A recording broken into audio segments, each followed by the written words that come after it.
Bonsoir à tous, j'espère que vous allez au mieux avec ce premier jour entre guillemets de déconfinement, puisque nous sommes quand même assujettis au couvre-feu et que la météo n'ensoleille pas forcément nos maisons, nos journées, peut-être pas non plus nos cœurs. Toujours est-il que nous nous retrouvons pour ce temps de prière. Au nom du Père, du Fils et du Saint-Esprit. Amen. Le pape François nous dit ceci. Le secret de la joie, c'est de vivre pour servir. Joie, prière et gratitude sont les trois attitudes qui nous préparent à vivre Noël de manière authentique. Prions. Dieu, qui a fait de nous une créature nouvelle dans ton Fils, regarde avec bonté l'œuvre de ta miséricorde. Et tandis que nous attendons sa venue, préserve-nous de toute déchéance, par Jésus-Christ, ton Fils, notre Seigneur et notre Dieu, qui vit et règne avec toi le Saint-Esprit, maintenant et pour les siècles des siècles. Amen. De l'Évangile selon saint Matthieu.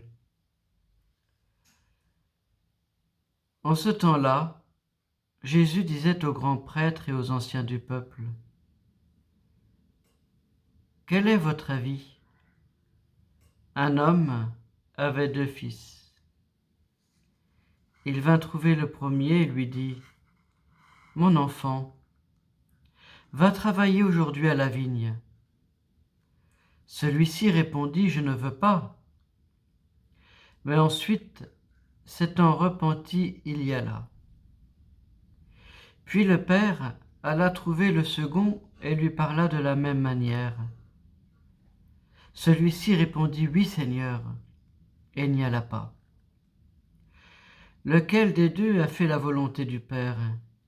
Ils lui répondent, « Le premier. » Jésus leur dit, « Amen, je vous le déclare. Les publicains et les prostituées vous précèdent dans le royaume de Dieu, car Jean le Baptiste est venu à vous sur le chemin de la justice, et vous n'avez pas cru à sa parole.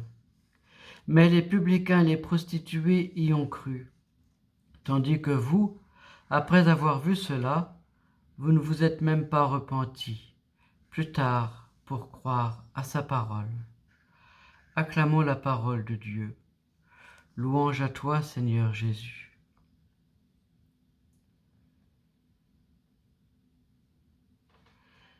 Voilà ce que nous dit Isaac de l'Étoile, donc qui a écrit au XIIe siècle. Frères, c'est le moment de sortir, chacun de nous pour sa part, du lieu de notre péché. Sortons de notre Babylone pour rencontrer Dieu, notre Sauveur, comme nous en avertit le prophète. Sois prêt, Israël, pour aller à la rencontre du Seigneur, car il vient.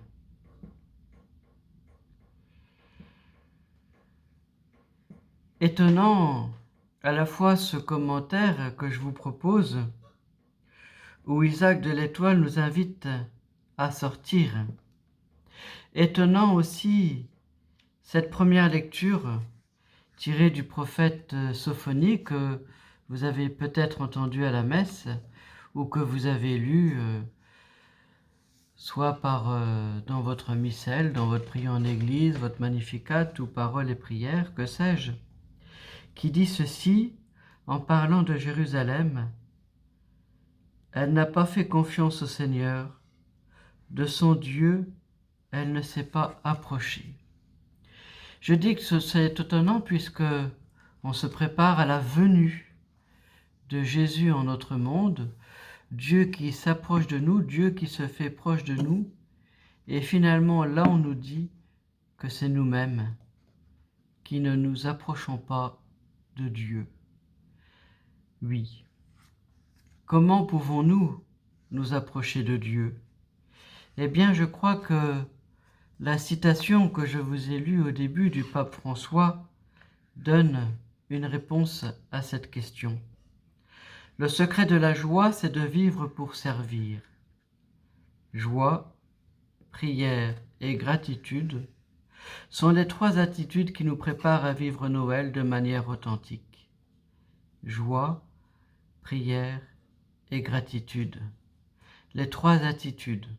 Peut-être pouvons-nous, d'une certaine manière, nous poser la question de cette joie, non pas la joie éphémère de celui qui est heureux parce qu'il était à une fête ou que sais-je, mais la joie profonde de se savoir aimé de Dieu.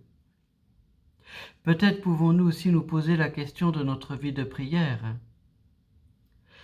et surtout de cette gratitude.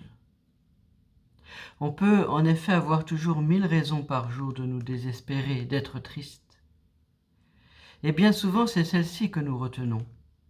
Mais nous avons aussi 1000, voire 2000 raisons de rendre grâce et d'exprimer notre gratitude. Et j'allais dire, le chapeau de tout cela, dans ce que nous dit le pape François, c'est le service. Et peut-être que nous avons quelque chose là à retenir de cet esprit de service. Cet esprit de service qui animait le Christ lui-même, mais qui doit animer notre cœur selon l'esprit même de l'Évangile. Notre Père, qui es aux cieux, que ton nom soit sanctifié, que ton règne vienne, que ta volonté soit faite sur la terre comme au ciel. Donne-nous aujourd'hui notre pain de ce jour. Pardonne-nous nos offenses, comme nous pardonnons aussi à ceux qui nous ont offensés, et ne nous laisse pas entrer en tentation, mais délivre-nous du mal.